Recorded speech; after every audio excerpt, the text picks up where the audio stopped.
जिस मिट्टी से निकली भारत की परमाणु ताकत, क्या उसी मिट्टी ने अपने लोगों को बहुत बड़ी कीमत वसूल की?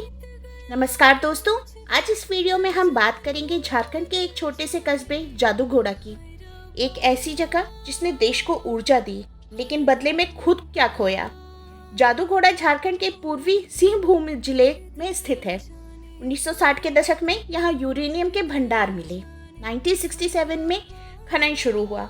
इस पूरे काम की जिम्मेदारी संभाली uranium corporation of India limited यानी यूसीआईएल ने।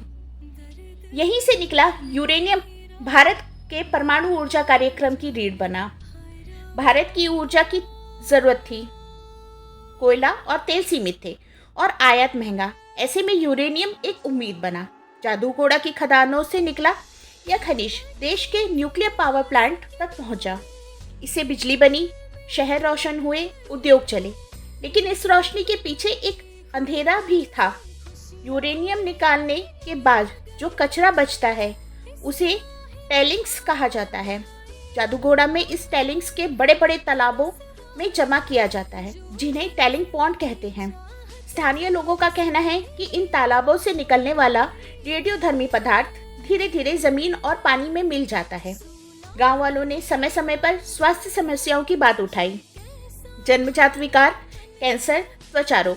हालांकि यूसीआईएल और सरकारी एजेंसियां कहती हैं कि रेडिएशन स्तर सुरक्षित सीमा में है और सभी सुरक्षा मानकों का पालन किया जाता है।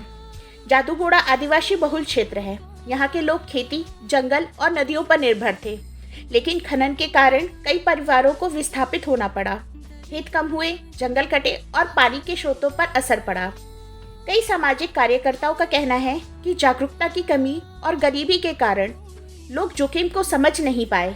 वहीं दूसरी ओर यूसीआईएल का दावा है कि कंपनी रोजगार देती है, स्कूल और अस्पताल चलाती है और क्षेत्र के विकास में योगदान करती है। यहाँ सवाल सिर्फ जादूघोड़ा का नहीं, बल्कि पूरे देश के विकास मॉडल का है। क्या ऊर्जा के लिए किसी एक इलाके को इतनी बड़ा बोझ उठाना चाहिए? क्या स्थानीय लोगों को पर्याप्त जानकारी और सुरक्षा दी गई?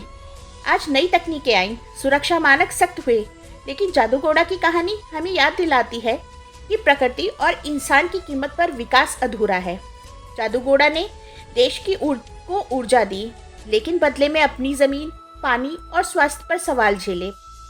सच क्या है यह आंकड़ों और रिपोर्टों में छुपा हो सकता है, लेकिन एक बात साफ है, परमाणु शक्ति की चमक के पीछे एक संघर्ष की कहानी भी है।